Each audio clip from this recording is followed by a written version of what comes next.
ஆச்சி மசாலா. எந்த சமையலும் ருசி தேடும் ரகசியம். 20 ரூபாய். ஆக்சுவலா வந்து வேல்ஸ்ல எனக்கு சீட்டு கிடைக்கல இன்னைக்கு. ஆனா அதே வேல்ஸ்ல நான் வந்து படம் பண்ணி சார் பக்கத்துல உட்காந்துட்டேன். ஆக்சுவலாக அவர் எப்போவுமே 24 மணி நேரமும் சினிமான்னு பேசிக்கிட்டே இருப்பார், யோசிச்சுக்கிட்டே இருப்பார். இன்னும் நிறைய சக்ஸஸ், பெரிய பெரிய சக்ஸஸ் உங்களை தேடி வரும். இதுக்கு எனக்கு 3 அவார்டு கொடுக்கலாம். ஏன்னா உங்களை வச்சு நான் 3 படம் பண்ணிட்டேன். முனிஷ்காந்த் சார் கை தட்டுறாரு. சாரா வந்து ஒரு வரியில் சொல்லணும் அப்படின்னா, ஆக்சுவலாக காட்ஸ் ஓன் கண்ட்ரி அப்படின்னு கேரளாவை சொல்கிற மாதிரி அது காட்ஸ் சைல்டு. அது அந்த மாதிரி ஒரு பவர் உள்ள குழந்தை அது. உங்கள் டைரக்டர் ஏற்கனவே டாக்டர், அது உங்களுக்கு தெரியுமா அப்படின்னாரு. ஆமாம், எங்கேயுமே இதை மென்ஷன் பண்ணது இல்லையே இவர். ஒரு 80களில் வந்த பாக்யராஜ் சார் படங்களை ஞாபகப்படுத்துகிற மாதிரியான படங்கள் இப்போ தேவை நம்ம இண்டஸ்ட்ரிக்கு.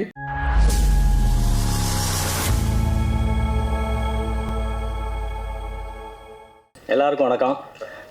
நான் பிசியோதெரபி படித்தது இப்போ 10 வருஷமாக சார்ட்ட சொன்னதே இல்லை, விஷ்ணு சார்ட்ட. என்ன அவருக்கே தெரியாது. இன்னைக்கு காலி என்னை போட்டு உடச்சிட்டாரு. இல்லை, அதனால தான் சொல்கிறது இல்லை சார். நான் ஆக்சுவலாக வந்து வேல்ஸில் எனக்கு சீட்டு கிடைக்கல. என்னோட ஃப்ரெண்டு கணேஷ், நசீர்னு 2 பேர் வேல்ஸில் படித்தாங்க. அவங்களுக்கு சீட்டு கிடைச்சது, எனக்கு கிடைக்கல. அப்புறம் நான் போய் சவிதாவில் தான் படித்தேன். இன்றைக்கி ஆனால் அதே வேல்ஸில் நான் வந்து படம் பண்ணி சார் பக்கத்தில் உட்காந்துட்டேன். எல்லாருக்கும் நன்றி. முதல்ல நான் தேங்க்ஸ் சொல்ல வேண்டியது ஆடியன்ஸுக்கு தான். ஆடியன்ஸ் சப்போர்ட் இல்லைன்னா இந்த படம் பார்ட் 2 வந்திருக்காது. ஏன்னா பார்ட் 1க்கு ஆடியன்ஸ் கொடுத்த அந்த உற்சாகமும் ஆதரவும் தான் பார்ட் 2 நாங்கள் பண்ணுறதுக்கு காரணம். இன்றைக்கி பார்ட் 2க்கு அதை விட அதிகமாக ஆதரவு கொடுத்துருக்காங்க, அன்பு கொடுத்துருக்காங்க. அவங்க எல்லாருக்கும் என்னோட மனமார்ந்த நன்றி. அடுத்து நான் தேங்க்ஸ் சொல்ல வேண்டியது ப்ரெஸ்ஸுக்கும் மீடியாவுக்கும் தான். ஃபஸ்ட்டு டே வந்து நூன் ஷோ, மேட்னி ஷோலாம் வந்து கொஞ்சம் அவரேஜாக தான் ஃபில் ஆகிட்டு இருந்துச்சு. ஈவினிங்லேருந்து வந்து ஷோஸ் வந்து ஹவுஸ்ஃபுல்லாச்சு. நாங்கள் திருச்சி, மதுரை, சேலம், திண்டுக்கல்னு நிறைய ஊருக்கு போனோம். எல்லா ஊர்லேயுமே ஷோஸ் வந்து ஹவுஸ்ஃபுல்லாக போச்சு. ஷோஸ் நிறைய இன்க்ரீஸ் பண்ணாங்க. அதுக்கு நீங்கள் கொடுத்த பாசிட்டிவ் ரிவ்யூஸ் தான் வந்து முக்கியமான காரணம். உங்கள் எல்லாருக்கும் என்னோட மனமார்ந்த நன்றி. அடுத்து விஷ்ணு சார் வந்து பார்ட் 2 பண்ணலாம் அப்படின்னு சொல்லி ஆரம்பித்த அந்த நிமிஷத்துலேருந்து இப்போ இந்த நிமிஷம் வரைக்குமே அவரோட அந்த எஃபோர்ட்டு, உழைப்பை நான் பக்கத்தில் இருந்து பார்த்துருக்கேன். இந்த படம் வந்து பெரிய ஹிட் அடிச்சே ஆகணும் அப்படின்னு அவர் ஆரம்பத்துலேருந்து அவ்வளோ எஃபோர்ட் போட்டார். அது எல்லாத்துக்கும் இன்றைக்கி வந்து இந்த வெற்றி அவருக்கு பரிசாக கிடச்சிருக்கு. ஆக்சுவலாக அவர் எப்போவுமே 24 மணி நேரமும் சினிமான்னு பேசிக்கிட்டே இருப்பார், யோசிச்சுக்கிட்டே இருப்பார். என்ன ஏதாவது வாங்க மீட்டிங் அப்படின்னு கூப்பிட்டா கூட எனக்கு போர் அடிக்கும். திரும்பவும் அதே தானே சொல்லிகிட்டு இருப்பார் அப்படின்னு எனக்கு ஐயோ இன்றைக்குமா அப்படின்னு சொல்லிட்டு போனாலும் நைட்டு 2 இல்லை, அது ஆக்சுவலாக நம்ம நைட்டு 10-11 மணிக்கு தூங்கிடுறாள். ஆனால் அவருக்கு அப்போ தான் எந்திரிச்ச மாதிரி ஃப்ரெஷ்ஷாக ஆரம்பிப்பார். 2 மணிக்கெலாம் பீக்கில் இருப்பார், நைட் 2 மணிக்கு. ஆமாம், நான் எப்படியாவது பேசி எஸ்கேப் ஆகி 3 மணிக்கெல்லாம் வீட்டுக்கு வந்துடுவேன். வந்துட்டு காலையில் ஒரு 7-8 மணிக்கு எழுந்து பண்ணாலும் அப்பவும் வந்து மெசேஜ் அனுப்பி ஃபோன் பண்ணிகிட்டு இருப்பார். எப்போ தூங்குறாரு, எப்போ எந்திரிக்கிறாருன்னே தெரியாது. அந்த மாதிரி வந்து சினிமா அவ்வளோ பேஷனான ஆள். இந்த சக்ஸஸ் மட்டும் இல்லை சார், இதை விட பெரிய சக்ஸஸ் உங்களுக்கு, அதுக்கு தகுதியான ஆள் நீங்கள். இன்னும் நிறைய சக்ஸஸ், பெரிய பெரிய சக்ஸஸ் உங்களை தேடி வரும். சார் வந்து எனக்கு வந்து ஆக்சுவலாக நான் கேட்காமலே என்னை கூப்பிட்டு படம் கொடுத்தாரு. அதான் சிலுக்குவார்பட்டி சிங்கம். அந்த படம் வந்து அந்த நேரத்தில் வந்து பெருசாக போகலை. ஏன்னா 6-7 படம் ரிலீஸ் ஆச்சு. அதனால் தேட்டர்ஸ் கிடைக்காம ஆவரேஜாக தான் போச்சு. அப்போ எனக்கு மாதிரி ஒரு வருத்தமாக இருந்துச்சு. அப்போது அவரை கூப்பிட்டு பரவாயில்ல செல்ல, அதெல்லாம் ஒன்றும் இல்லை, எனக்கு லாபம் இல்லைனாலும் நஷ்டம் இல்லை, நீங்கள் அடுத்த கதை எழுதுங்க அப்படின்னு சொன்னார். அப்படி ஆரம்பித்த படம் தான் கட்டா குஸ்தி பார்ட் 1. அப்போ எடிட்டிங்கில் நான் அவர்கிட்ட சொன்னேன், ஒரு விஷயம் சொன்னேன், இந்த படம் வந்து இவ்வளோ அடிக்கும் சார், இவ்வளோ வசூல் பண்ணும் அப்படின்னு சொன்னேன். ஆனால் நாங்கள் நினச்ச அளவுக்கு, நான் சொன்ன அளவுக்கு அது வசூல் பண்ணல. பார்ட் 2 ஆரம்பிக்கும் போது எனக்கு இருந்த ஒரே டாஸ்க்கு என்னென்னா, நம்ம அன்றைக்கி சொன்ன அந்த நம்பரை தாண்டி இது பண்ணணும் அப்படின்றது தான் எனக்கு என் முன்னாடி இருந்த ஒரே டாஸ்க்கு. அது இப்போ பண்ணிடுச்சு. அந்த விதத்தில் எனக்கு ரொம்ப சந்தோஷம். அதை தாண்டி போயிட்டுருக்கு. சார் வந்து ஆக்சுவலாக ஒரு படத்தை வந்து கமிட் பண்ணுறதுக்கு அவ்வளோ அனலைஸ் பண்ணுவார், கால்குலேட் பண்ணுவார். ஒரு ஹீரோவாகவே அப்படின்னா ப்ரொடியூசராக அதுக்கு மேலே பயங்கரமாக. அவருக்கு நான் அப்பப்போ ஏதாவது பேர் வைப்பேன். அனலைசிங் ஸ்டார், அப்புறம் கால்குலேட்டிங் ஸ்டார், அப்புறம் எக்ஸ்பெரிமெண்டல் ஸ்டார், இப்படின்னு நிறைய வைப்பேன். அப்பப்போ பேர் வைக்கிறது. ஆக்சுவலாக இப்படி தனித்தனியாக இருந்தாலே அவர் எந்த படமும் கமிட் பண்ணுறதுக்கு அவ்வளோ யோசிப்பார். அதனால தான் 17 வருஷத்தில் 22 படம் தான் பண்ணியிருக்காரு. அப்படி இருக்கும்போது 3 படமும் ஹீரோவாகவும் ப்ரொடியூசராகவும் என்னை நம்பி எனக்கு கொடுத்து 3 படம் அடுத்தடுத்து கொடுத்து அது பெரிய விஷயம் சார். ஆனால் இதுக்கு எனக்கு 3 அவார்டு கொடுக்கலாம். ஏன்னா உங்களை வச்சு நான் 3 படம் பண்ணிட்டேன். முனிஷ்காந்த் சார் கை தட்டுறாரு. ஆமாம், கை தட்டக்கூடாது போல. ஐஸ்வரி சார் வந்து ஆக்சுவலாக ஒரு படம் ப்ரொடியூஸ் பண்ணுறதே பெரிய கஷ்டம், பெரிய வேலைகள் நிறைய இருக்கும். சார் ஒரே நேரத்தில் 10 படம் ப்ரொடியூஸ் பண்ணுறாங்க. இது மட்டும் இல்லை, ஆக்சுவலாக சார் வந்து ஸ்கூலு, காலேஜ், ஹாஸ்பிட்டல் அப்படின்னு பார்க்குறதுக்கு எப்போவுமே பிரமிப்பாக இருக்கும். ஆனால் இவ்வளவு இருந்தும் வந்து சார் வந்து பார்க்கும்போது பரபர துருன்னு அப்படியே ஓடிட்டு சிரித்த முகமாக எப்போவுமே இருப்பாங்க. அது பெரிய விஷயம். ஏன்னா இவ்வளோ பெரிய இன்ஸ்டியூஷன்லாம் வச்சு நடத்துகிறவங்க வந்து ஒரு மாதிரி டென்ஷன்லேயே இருப்பாங்க. இன்னொன்று அந்த நட உடனே கொஞ்சம் ரிலாக்ஸ் ஆகிடுவாங்க ஒரு மாதிரி. ஆனால் சார் வந்து அதாவது வேல்ஸ் சேர்மன் மாதிரி இல்லை, வேல்ஸ் காலேஜில் ப்ரொஃபஸராக ஜாயின் பண்ண மாதிரி பரபரன்னு எப்போவுமே வந்து சிரித்த முகத்தோடு இருக்கிறது பார்க்குறதுக்கு அவ்வளோ இன்ஸ்பைரிங்காக இருக்கும் எங்களுக்கு. சார் உங்கள் ப்ரொடக்ஷனில் படம் பண்ணி அது வந்து பெரிய சக்ஸஸ்ஃபுல்லாக போகிறது ரொம்ப சந்தோஷம் சார். Thank you sir. நீங்கள் எப்படியே இருக்கணும் சார், சந்தோஷமாக. Thank you sir. ஐஸ்வர்யா பற்றி நிறைய நான் ஆடியோ லாஞ்சிலே பேசிட்டேன். ஆக்சுவலாக இந்த படம் ஆக்சுவலாக உள்ளே வரும்போது அவங்களுக்கு வந்து கதை மேலேயும் சரியாக கேரக்டர் மேலேயும் பெரிய நம்பிக்கை கிடையாது. இருந்தாலும் எனக்காக அவங்க உள்ளே வந்தாங்க. அதுக்காக என்னை நம்பி வந்ததுக்காக ஐஸ்வர்யாவுக்கு தேங்க்ஸ் சொல்லிக்கிறேன். இன்றைக்கி வந்து படம் பார்த்துட்டு எல்லாருமே அவங்களோட பர்ஃபார்மன்ஸு சூப்பர் அப்படி இப்படின்னு பயங்கரமாக பாராட்டுறாங்க. அன்றைக்கி சொன்னது தான், கேரக்டர் புரியாமலே இப்படி நடித்தாங்கன்னா கேரக்டர் புரிஞ்சிருந்துச்சுன்னா கண்டிப்பாக இதுக்கு மேலே ஒரு பர்ஃபார்மன்ஸ் வந்திருக்கும்.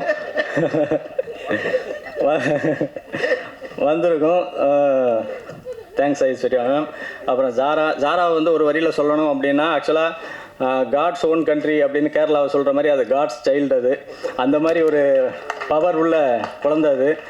ஜாரா ஒரு லைட்டு மாதிரி ஸ்பாட்டுக்கு வரும்போதே அந்த ஷூட்டிங் ஸ்பாட்டில் அந்த லைட் பரவும், எல்லோரும் சந்தோஷமாக வந்து ரியாக்ஷனே மாறிடும். ஜாரா இல்லாத ஒரு சில நாள் வந்து ஷூட்டிங்கே டல்லாக இருந்துச்சு. அந்த மாதிரி ஜாராவோட ப்ரெசன்ஸ் இருக்கும். தேங்க்ஸ் ஜாரா. கருணாசனை வந்து கட்டாவுசிக்கு பெரிய ஸ்ட்ரென்த்து. பார்ட் 1லையும் சரி பார்ட் 2லையும் சரி. ஆக்சுவலாக பார்ட் 1 போய் நான் அண்ணன்ட்ட வந்து சொல்லும்போது இந்த மாதிரி ஒரு கேரக்டர்னு நீங்கள் தான் பண்ணணும். ஆக்சுவலாக லேடிஸை நீங்கள் திட்டணும், ஆனால் அது லேடிஸே ரசிக்கணும், அப்படி ஒரு கேரக்டர்னு. மணிவண்ணன் சாருக்கு அப்புறம் வந்து அது மாதிரி ஆர்டிஸ்ட் இல்லை. ஒரு ஹியூமரு, வில்லத்தனம், கேரக்டர் எல்லாம் கலந்து பண்ணக்கூடிய ஒரு ஆர்டிஸ்ட்டு இல்லை தமிழ் சினிமாவில். நீங்கள் வந்து ஏற்கனவே 5 வருஷம் எம்எல்ஏவாக இருந்துட்டீங்க, போதும்ண்ணே நீங்கள் சினிமாவுக்கு வாங்க அப்படின்னு நான் அப்போவே சொன்னேன் அண்ணன்ட்ட. நான் என்ன பண்ண மாட்டேன், என்ன சொல்கிறேன், படம் வந்தால் பண்ண போகிறேன் அப்படின்னு சொன்னார். இல்லைண்ணே கட்டாகுசிக்கு அப்புறம் பாருங்கள் அப்படின்னு சொன்னேன். அதே மாதிரி கட்டாகுசிக்கு அப்புறம் நிறைய அண்ணனுக்கு படம் வந்துச்சு, எனக்கு ஃபோன் பண்ணி அப்பப்போ சொல்லுவார் இது மாதிரி அப்படின்னு. இப்போ பார்ட் 2லையும் வந்து அண்ணன் பர்ஃபார்மன்ஸ் ஊரே வந்து பாராட்டுது. இதுக்கப்புறம் நிறைய காமெடி ரோல்ஸு நிறைய வரும்னே, பழையபடி கலக்குங்க. அப்புறம் எனக்கு என்னென்னா, இப்போ முனிஷ் அண்ணன் வந்து ஆக்சுவலாக இப்போ ஹீரோயினை கூட நான் சமாளிச்சிடுவேன் ஸ்பாட்டில். ஆனால் முனிஷ்காந்த் அண்ணனை வந்து சமாளிக்கவே முடியாது. நான் எல்லாருக்கும் நானே போய் டயலாக்லாம் சொல்லி கொடுப்பேன். ஆனால் முனிஷ் அண்ணன்ட்ட மட்டும் அசோசியேட்டை கொடுத்து விட்ருவேன். என்னென்னா நீ இப்போ ஏன்னா என்ன இருந்தாலும் அண்ணன் வந்து ஏதாவது ஒன்று எக்ஸ்ட்ரா போட்டுருவார். நான் ஏற்கனவே 3 மணி நேரம் ஃபுட்டேஜ் இருக்குது, இது 4 மணி நேரம் ஆகிடும் அப்படின்னு சொல்லி முடிஞ்ச வரைக்கும் அண்ணன் கண்ணில் தட்டுப்படாமல் கரெக்டாக வந்து அண்ணன் தேடுவார். என்ன அங்கங்கே தேடுவார், எங்கன்னு கரெக்டாக அந்த டேக்கில் டைமுக்கு போய் அண்ணன் ஆரம்பிச்சிடலாம், போயிடலாம் வாங்கன்னு சொல்லி அண்ணன் அதுக்குள்ளேயும் வந்து ஏதாவது ஒன்று சொல்லுவார். அண்ணன் இப்போ ஒன்று சொன்னார்ல, அது எப்படின்னா இன்டர்வலில் அவங்க சவுத் இண்டியன் ரெஸ்லிங் தோத்துட்டு ஒரு மாதிரி ஃபீலாக உட்காந்துருப்பாங்க. அப்போ நான் அண்ணன்ட்ட சொன்னேன், நீங்களும் ஒரு மாதிரி ஃபீல் பண்ணணுன்னே, பக்கத்தில் நில்லுங்க போதும்னு. இல்லை ஒரே ஒரு டைலாக் போட்டுக்கிறேன் அப்படின்னாரு. என்ன டைலாக்னா, என்ன நான் கற்றுக் கொடுத்த ஒரு டெக்னிக்கை கூட நீ ஃபாலோ பண்ணாமல் இப்படி தோற்று போயிட்டேம்மா அப்படின்னு சொன்னோன்னே நான் சிரிச்சிட்டேன். என்ன நான் சீரியஸாக சொல்கிறேன் சிரிக்கிறீங்க அப்படின்னாரு. இல்லைண்ணே அந்த பொண்ணு வந்து அந்த ஃபைட்டில் வந்து அடிபட்டு செத்து போயிருந்தா கூட நான் கற்றுக் கொடுத்த ஒரு டெக்னிக்கு கூட ஃபாலோ பண்ணியிருந்தா நீ வந்து இந்த கதிக்கு ஆளாக இருக்க மாட்டியம்மா அப்படின்னு நீங்கள் சொல்லியிருப்பீங்க அப்படின்னோடனே அதுலேருந்து அண்ணன் சொல்கிறத விட்டார். அடுத்து காளி அண்ணன் வந்து ஆக்சுவலாக வரும்போதே சொன்னேன், நிறைய நீங்கள் லீட் ரோல்லாம் பண்ணிக்கிட்டு இருக்கீங்கன்னா இந்த படத்தில் வந்து சின்னதாக தானே இருக்கும், ஒன்றும் தப்பாக நினச்சிக்காதீங்க அப்படின்னு. அதெல்லாம் ஒன்றும் இல்லைன்னா இது நம்ம படம் அப்படின்னு சொல்லிட்டு அண்ணன் வந்தார். அண்ணன் தேங்க்ஸ்ண்ணே. அதே மாதிரி எல்லாருக்கும் தேங்க்ஸ் சொல்லிக்கிறேன். ஏன்னா ஆல்ரெடி டைம் ஆகிடுச்சு. ஷான் பற்றி ஒன்று சொல்லணும். ஆக்சுவலாக நானும் விஷ்ணு சாரும் வந்து இந்த படத்தை எப்படியாவது ஹிட் பண்ணணும் அப்படின்னு சொல்லி பேசும்போது ஷான் மட்டும்தான் சொன்னார், இல்லை இது பெரிய படம், இது 100 கோடி அடிக்கும், அது ஏன் நீங்கள் கம்மியாக நீங்கள் ஃபீல் பண்ணுறீங்க, இது வேறு மாதிரி, இதை நம்ம பண்ணுவோம் செய்வோம் அப்படின்னு ஆரம்பத்துலேருந்து இந்த படத்துக்கு பெரிய ஒரு நம்பிக்கையாக சொல்லி கூட இருந்து கடைசி வரைக்கும் பண்ணி கொடுத்த ஷானுக்கு என்னோட பெரிய நன்றிகள். அதே மாதிரி டிஓபி சார் சூப்பர் விஷுவல் கொடுத்தாரு, பரத் செமையாக எடிட் பண்ணார், ஆர்டர் செமையாக செட்டெல்லாம் அந்த வீடு செட்டெலாம் செட்டு மாதிரியே தெரில. நிறைய பேர் அங்கேயே இன்னொரு கேமராமேன் கூட கேட்டார், அது அங்கேயே எடுத்துட்டிங்களா அண்ணா நகர்லேயே அப்படின்னு. அது தனியாக செட்டு போட்டது. சுப்ரீம் மாஸ்டர் நாங்கள் கொடுத்த டார்ச்சரு, அந்த கொடுத்த டைமிங் ரொம்ப கம்மி இருந்தாலும் அதுக்குள்ளே அவ்வளோ பெரிய எஃபோர்ட் போட்டு சூப்பராக சுப்ரீம் மாஸ்டர் பண்ணியிருக்காங்க. அப்போ தாரக் சார், மோக்ஷா மேம், அப்புறம் லிசி மேம் எல்லாருக்கும் என்னோட தேங்க்ஸ் நன்றியை சொல்லிக்கிறேன். ஸ்ரவந்தி ரொம்ப பேக் போன் மாதிரி இருந்து பிகினிங்லேருந்து எண்டு வரைக்கும் ரொம்ப ஸ்மூத்தாக அழகாக இந்த படம் நடக்கிறதுக்கு அவங்க ரொம்ப உழைப்பை போட்டிருக்காங்க. சீதாராம் சாரும் அப்படி தான். இந்த படத்தில் ஒர்க் பண்ண டெக்னீஷியன்ஸு, மேனேஜர்ஸு, அசிஸ்டன்ட் டைரக்டர்ஸு எல்லாருக்கும் என்னோட தேங்க்ஸ் சொல்லிக்கிறேன். Thank you sir, thank you. எல்லாருக்கும் நன்றி. ஒரு வெற்றி படம். அந்த படத்தில் என்னதான் நம்ம நடித்தாலும் எந்த டெக்னீஷியனாக இருந்தாலும் மக்கள்கிட்ட வரவேற்பு கிடைக்கிற படத்தில் இருக்கிறது தான் அங்கே முக்கியம். அந்த விதத்தில் ஒரு பார்ட் 1லேயும் எனக்கு ஒரு கதாபாத்திரம் கொடுத்து பார்ட் 2லேயும் அதே கதாபாத்திரத்தை ரொம்ப அழகாக எழுதி அதை ரசிகர்கள்ட்ட கொண்டே சேர்த்த படத்தினுடைய இயக்குனர் செல்லாவுக்கு என்னுடைய நெஞ்சார்ந்த நன்றி. அதேபோல் அண்ணன் ஐஸ்வர்யா அண்ணனுக்கு 2வது படம் அவர் கம்பெனியில் கரை படத்தில் ஒரு பெரிய கதாபாத்திரம் கிடச்சிது. அதை பர்டிகுலர் அவரே என்கிட்ட சொன்னார். கதை கேட்டுட்டு ஒரு கேரக்டர் ஒன்று ரொம்ப நல்லா இருக்குது, வேறு 2-3 ஆர்டிஸ்ட்டு சொன்னாங்க, பட் நான் ஒன்று சொல்லியிருக்கேன், நீ போய் டைரக்டரை பாரு, கதை கேளு அப்படின்னு சொன்னார். அந்த படத்துலையுமே எனக்கு ஒரு பெரிய பேர் கிடச்சிது. அதை விட இதில் நகைச்சுவை நடிகனா ரொம்ப நாளாச்சு, நம்மளை மறந்துட்டாங்க.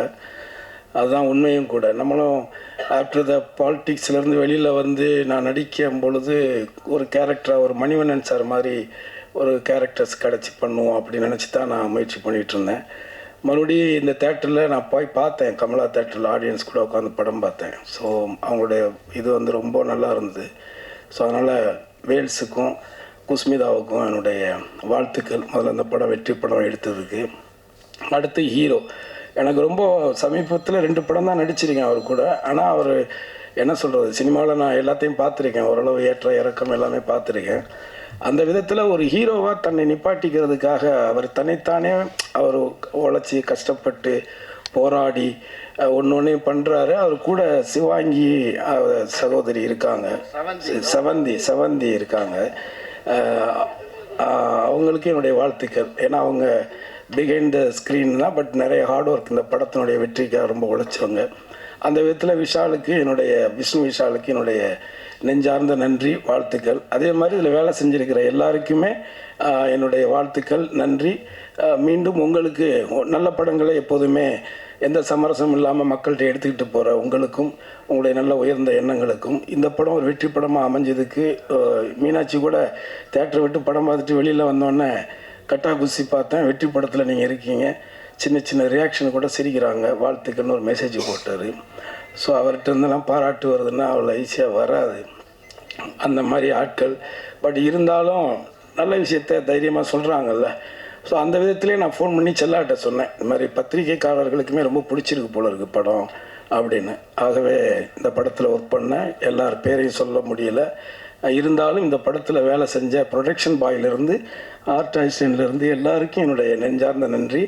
விஷ்ணு விஷால், இன்னும் நீங்கள் நிறைய உயரத்துக்கு போகணும், நிறையா படங்கள் நடிக்கணும்.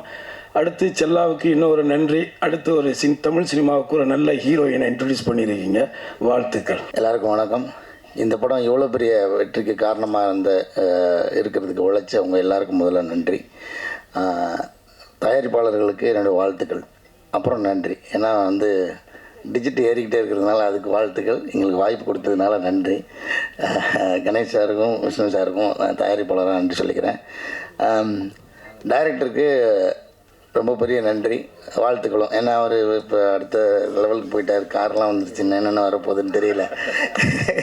ஏன்னா ஒரு படத்தை ஒருத்தர் எவ்வளோ நம்பியிருக்காருன்றது நமக்கு அது ஒரு உதாரணமே போதுமாக இருந்துச்சு. எனக்கு ஒரு படம் ரிலீஸ்க்கு முன்னாடி கார் வாங்கி கொடுக்குறது இருக்குல்ல, அது வந்து விஷ்ணு சார் வந்து இந்த படத்து மேலே வச்சிருந்த நம்பிக்கை. ஒவ்வொரு மூவுமே அப்படி தான் பண்ணார். எந்த இடத்துலையும் இது ஒரு மினிமம் கேரண்டி படம், எப்படியா இருந்தாலும் இது பிஸ்னஸ் ஆகிரும், இதில் காசு வந்துடும்ன்றதெல்லாம் தாண்டி இந்த படத்துக்கு எந்த இடத்துலையும் மெத்தனமே இல்லாமல் இந்த படத்தை அவ்வளோ கண்ணும் கருத்துமாக எடுத்து கொண்டு வந்து இவ்வளோ தூரத்துக்கும் அந்த அவர் உழைப்பு கிடைச்ச வெற்றி தான் நான் நினைக்கிறேன். அதனால இந்த படம் ஹிட்டுன்றது அவருக்கு முன்னாடியே தெரிஞ்சு எந்த மெத்தனமும் இல்லாமல் அதுக்காக அக்கறையாக வேலை செஞ்சதுக்கான விளைச்சலாக தான் இந்த வெற்றியை நான் பார்க்குறேன். அது மாதிரி எங்களுக்கு ஒரு சென்டிமெண்ட்டாக இருக்குது. இது 5வது படமா சார்? முண்டாஸ்பட்டி, ராட்சசன், கட்டா குஸ்தி 1, கட்டா குஸ்தி 2, 5வது படம் வரப்போகுது, 2 படம். ஸோ இப்படி நாங்கள் 3 பேருமா எங்களுக்கு ஒரு சென்டிமெண்ட் இருக்குது. அதனால் யார் புக் பண்ணாலும் அவரை குடும்பம் எங்களையும் சேர்த்து கூப்பிட்ருங்க. மற்றபடி கூட நடித்த எல்லா நடிகர்களுக்கும் நன்றி. தனித்தனியாக பேர் சொல்கிறதுக்கு டைம் இல்லைன்ட்டாங்க, லஞ்ச் ரெடி ஆகிடுச்சு. அதனால் டெக்னீஷியன் எல்லாருக்குமே ரொம்ப ரொம்ப பெரிய நன்றி. இந்த படத்தை பற்றி இன்னும் நிறைய சிறப்பு தகவல் இருக்குது. இந்த தகவல் வந்து இந்த டாக்டர்ன்ற தகவல் நீங்கள் டீ கடையில் தான் நான் கேள்விப்பட்டேன். இஞ்சி டீ கடையில் ரெகுலராக டீ குடிப்பான் சாலி கிராமத்தில். அவர் தான் சொன்னார், உங்கள் டைரக்டர் ஏற்கனவே டாக்டர், அது உங்களுக்கு தெரியுமா அப்படின்னாரு. ஆமாம், எங்கேயுமே இதை மென்ஷன் பண்ணது இல்லையே இவரும் சொன்னது நம்மளுக்கு கேள்விப்பட்டதும் இல்லை. அப்புறம் தான் சொன்னார் அவர் ஃபிசியோதெரபிஸ்ட்டுங்க. நான் கூட கேட்டேன், ஏங்க நல்லா பொழப்பு ஓடிக்கிட்டு இருக்கு, இதை விட்டுட்டு ஏங்க சினிமாவுக்கு போறீங்க? அப்போ கேட்டேன். அப்போ வந்து ரைட்டராகவும் உதவி இயக்குனராக வேலைக்கு போகும்போது கடையை மூடிட்டு போயிருக்காரு. அப்போ வந்து அவர் சொல்லியிருக்காரு, நல்ல பொழப்பு ஓடிக்கிட்டு இருக்காங்க, நாங்கள் வந்து டீ கடையே விட்டுட்டு சினிமா போகிற தைரியம் இல்லாமல் இருக்கோம், நீங்கள் ஒரு டாக்டர் தொழில் விட்டுட்டு ஏங்க போகிறீங்கன்னு. இல்லை எனக்கு அதுதான் பிடிச்சிருக்கு, வேறு என்ன செய்யறது அப்படின்னு தான் வந்திருக்காருன்னு இன்னைக்கு காலையில் சொன்னார். நான் உடனே ஃபோன் அடித்து முடிச்சுக்காது, எங்கள் உண்மையிலேயே அவர் சொல்கிறாரு, இது சிஞ்சிட்டி கடைக்காரர் சொல்கிறது உண்மைதானா அப்படின்னு கேட்டேன். ஜி அப்படியா, எனக்கும் தெரியாது ஜினாரு. அங்கே வந்ததுக்கப்புறம் தான் அவர்கிட்டே கேட்டு கன்ஃபார்ம் பண்ணிட்டேன். அவர் ஒரு ஃபிசியோதெரபிஸ்ட்டு.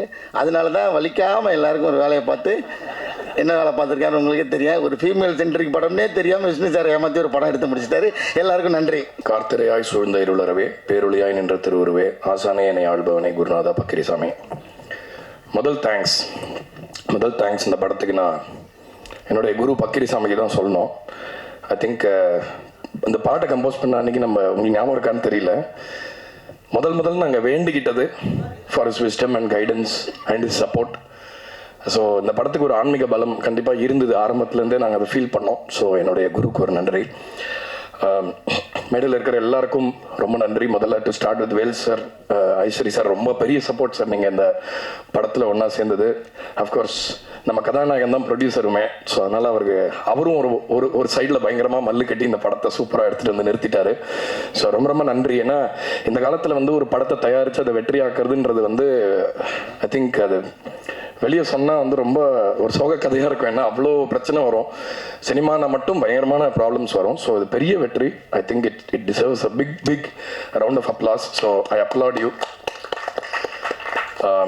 அதே மாதிரி technicians Bhaskaran sir, Bharath, Jayachandran sir, Baba Bhaskar மாஸ்டருக்கும் இங்கே நான் நன்றியை சொல்லிக்கிறேன். ஏன்னா சம்பவக்காரி பாட்டில் அந்த ஹுக் ஸ்டெப் என் பசங்க மட்டும்தான் பண்ணலன்னு நினைக்கிறேன். இன்னும் அதை பாக்கி எல்லாரும் அதை ரொம்ப ஹாப்பியாக ஓன் பண்ணி பண்ணுறது ரொம்ப சந்தோஷமாக இருந்தது பார்க்குறதுக்கு. நடித்த எல்லாருக்குமே, தாரக், மோக்ஷா, ஒருத்தரையும் பாயிண்ட் பண்ணி சொல்ல முடியல, லிஸி ஆண்டனி சூப்பராக பண்ணியிருந்தாங்க இந்த படத்தில். ஒரு மாறுபட்ட roll.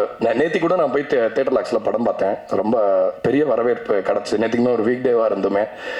Aishwarya Lakshmi not to mention, அவங்க தான் செகண்ட் ஹாஃபில் இவங்க 2 பேரும் ஒரு பில்லர்ஸாக இருந்து படத்தை பெருசாக நிறுத்திட்டாங்க. ஜாரா எங்கள் வீட்டில் ஒரு ஃபேவரட் ஆகிட்டாங்க என் பசங்களுக்கு. So my daughter and my son same age தான் அவங்க. ஸோ அவங்க பண்ணுறதெல்லாம் வீட்டில் அதே மாதிரி அந்த செய்கைகள்லாம் பண்ணி காட்டிகிட்டு இருக்காங்க.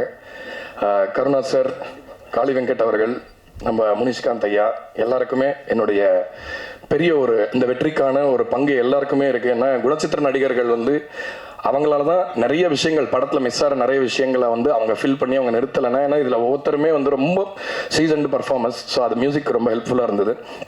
ஸோ ஒரு தேங்க்ஸ் மட்டும் நான் இங்கே சொல்லிக்க கடமைப்பட்டிருக்கேன். எங்கேயுமே சொல்ல வாய்ப்பு கிடைக்காது, இங்கே டக்குன்னு சொல்லிடுறேன். ஸோ என்னோட அசிஸ்டன்ட் சபரி கிருஷ்ணா, அவன் இங்கே இல்லை, பட் ஆனால் அவன் செல்லாயாக்கு தெரியும் அவன் எவ்வளோ கஷ்டப்பட்டான் இந்த படத்துக்காக. இதை டெலிவர் பண்ணணும்னு வந்தபொழுது இதோட டிமாண்ட்ஸை மீட் பண்ணதுக்காக I thank him for that. My producers, my programmers Jerin, Praveen Powers and Lakshmikanth, எல்லாருக்குமே இந்த நேரத்தில் நன்றியை சொல்லிக்கிறேன். சவுண்ட் மிக்ஸ் பண்ண இஷித், பாலு தங்கச்சன், அதுக்கப்புறம் மணிரத்னம் அண்ட் அஸ்வின் எல்லாருக்குமே என்னோட நன்றி. சோனி லேபிளுக்கு எங்களோட நன்றி. பிகாஸ் சோனி வந்து பெரிய அவங்களோட ஒரு பங்களிப்பை ரொம்ப அழகாக கொடுத்தாங்க இந்த படத்தோட வெற்றிக்காக. அவங்களுக்கும் அதில் ஒரு பெரிய பங்கு இருக்குது. அதே மாதிரி என்னோட டீமில் இருக்கிற MP விஜய், விஸ்வா, இவங்க எல்லாருக்குமே நன்றி சொல்லிக்கிறேன். ஏன்னா ஒரு ப்ரொடியூசரோட கஷ்டம் தெரிஞ்சு அந்த படத்துக்கு என்ன தேவையோ அதை வந்து எனக்காகவும் சொல்லுவாங்க அண்ட் அவங்களுக்காகவுமே பேசுவாங்க. ஸோ ரெண்டு தரப்புக்காகவும் பேசுகிறவங்க தான் இந்த இண்டஸ்ட்ரியில் நிறைய தேவைன்னு நினைக்கிறேன். எல்லாத்துக்கும் மேலே பாடல்கள் மோகன்ராஜன் ஐயா, முத்தமிழ், நீங்கள் ரெண்டு பேருமே வந்து ரொம்ப சிறப்பான பாடல்கள் கொடுத்துருக்கீங்க இந்த படத்துக்காக. அதுக்காக என்னுடைய நன்றி. கட்டா குஸ்தி 2 நான் வந்து சீக்வல் படங்கள் வந்து யூஸ்வலாக எடுக்கும்போது சொல்லுவாங்க இந்த மாதிரி இல்லை ஃபர்ஸ்ட் பார்ட்டோட கம்பேர் பண்ணுவாங்க, ஃபர்ஸ்ட் பார்ட் அதுன்னு சொல்லுவாங்க. பட் இருந்தாலும் இந்த படம் வந்து ஒரு சீக்வல்ன்ற ஒரு இடத்துல இருந்து இவ்வளோ பெருசாக ஜெயிச்சிருக்கிறது நான் தமிழ் சினிமாவுக்கு ரொம்ப ஹெல்த்தியான ஒரு திங்காக பார்க்குறேன். கட்டா குஸ்தி 3யும் வந்து வரும்னு எதிர்பார்க்குறேன். அது வந்து இப்போ நான் எதுவும் கமிட்லாம் நீங்கள் பண்ண வேணாம். பட் இருந்தாலும் சொல்கிறேன், இந்த மாதிரி ஃப்ரான்ச்சைஸ் ஃபிலிம் சீக்வல்ஸ்லாம் இருக்கும்போது வியாபாரத்துக்கும் ரொம்ப நல்லது, ஆடியன்ஸ்க்குமே வந்து தியேட்டருக்கு வரத்துக்கான ஒரு ஸ்ட்ராங்கான ரீசன் இருக்கும். ஸோ அதனால் ரொம்ப ரொம்ப ரொம்ப சந்தோஷமாக இருக்குது. கடைசியாக தமிழ் மீடியா உங்களை நம்பி தான் வந்து இந்த சினிமா வியாபாரம்ன்றது இன்னைக்கு ஓடிட்டுருக்கு. நல்ல படங்களை, ஒரு ஹோப்பே இல்லாத படங்களையும் நீங்கள் தான் கொண்டு போய் சேர்க்குறீங்க. நல்ல படமாக இருந்தாலும் அந்த அறிவிப்பை நீங்கள் தான் வந்து ரொம்ப முன்னெடுப்போட செய்கிறீங்க. ஸோ உங்களுக்கும் என்னோட நன்றியை சொல்லி ஒரே முடிச்சுக்கிறேன். வணக்கம். செல்லா சாரை பற்றி நான் ஒன்று சொல்லணும்னு வந்து ஆடியோ லான்ச்சில் அன்றைக்குமே இதே பதட்டத்தில் அந்த உண்மையை நான் சொல்லாமல் போயிட்டேன். இந்த மேடையிலையாவது நான் சொல்லியே தீரணுன்ற ஒரு வைராகியத்தோடு வந்திருக்கேன். இப்போ இவரை வந்து நல்லவருன்னு சொன்னாங்க எல்லாரும். அதுக்கப்புறமா தான் அவர் எழுந்து பேசினார். அதுக்கு முன்னாடியே நான் சொன்னேன், ஏங்க இவரை பார்த்து நீங்கள் நல்லவர்லாம் இடம் போடுறீங்களா, ஒரு பயங்கர நக்கல் பார்ட்டிங்க அவர். வந்துட்டு நான் இந்த விஷயம் மட்டும் நான் கண்டிப்பாக சொல்லி ஆகணும். மோகன்ராஜனையை வந்து சம்பவக்காரி எப்படி இருக்கும் அப்படின்னு கேட்டார் பாட்டு கம்போஸ் பண்ண ஆரம்பிக்கும் போது. ஆக்சுவலாக வந்து நானாக தான் வாயை விட்டு மாட்டிக்கிட்டேன். முதல்ல நான் அவரை வந்து கம்போசிங்காக மீட் பண்ண போன போது ஒரு ஜோக் யோசிச்சுட்டு போனேன், செல்லா சார் பற்றி ஒரு ஜோக் சொல்லாமே, ஏன்னா ஒரு மாதிரி பார்ட் 2 நம்ம வேற புதுசாக இருக்கோம் இதில், சரி ஓகே இது எப்படி இருக்கும் அப்படின்ட்டு நான் சொன்னேன், நீங்கள் இந்த படத்தில் காசு சம்பாரிச்சிங்கன்னா அந்த காசு செல்லுபடி ஆகாது, என்ன செல்லா காசு ஆகிடும் அப்படின்னு சொன்னேன். அப்போவே கொஞ்சம் ட்ரிகர் ஆகிட்டாருன்னு நினைக்கிறேன். ஓஹோ நீ வா வச்சுக்கிறேன் ஒன்று அப்படின்ட்டு. முதல் நாள் வந்து ஐ திங்க் நம்ம 12 மணிக்கு ஆரம்பித்தோன்னு நினைக்கிறேன். நைட்டு 12 மணி வரைக்கும் எக்ஸ்பிரஷனே இல்லை, என்னென்னமோ வாசிக்கிறேன். அப்படியே கல்லு மாதிரி பார்க்குறாரு. மோகன்ராஜனை என்ன பார்த்து என்ன அது என்ன ஒன்றும் புரியல அப்படின்னு. அவரோட ஸ்பெஷல் திங்கை நான் கண்டிப்பாக இங்கே சொல்லணும். அவர் பயங்கர பெரிய அப்பாட்டக்காரங்க. நீங்கள் பார்க்க போகிறீங்க இன்னொரு 10 வருஷத்தில் அவர் என்ன மாதிரி விஷயங்கள்லாம் பண்ணுவாருன்னு. துளி கூட அதோட ஒரு 1% விஷயத்த கூட யார்கிட்டையுமே காட்டிட மாட்டார். எல்லாருக்கிட்டையும் என்ன அப்சர்வ் பண்ண முடியுமோ அதை பண்ணிக்கிட்டே இருப்பார். எப்பயுமே அவர் பேச விட்டு வேடிக்கை பார்ப்பார், அப்படியே பார்த்துட்டே இருப்பார். ஓஹோ அப்படியா, ஓகே அப்படின்னு தான் சொல்லுவார். பட் ஆனால் அவர் எவ்வளோ கவனிப்போட எவ்வளோ ஒரு விழிப்போட இருக்காருன்றதை வந்து இந்த படம் முடிக்கும் போது நான் அப்சர்வ் பண்ணேன்.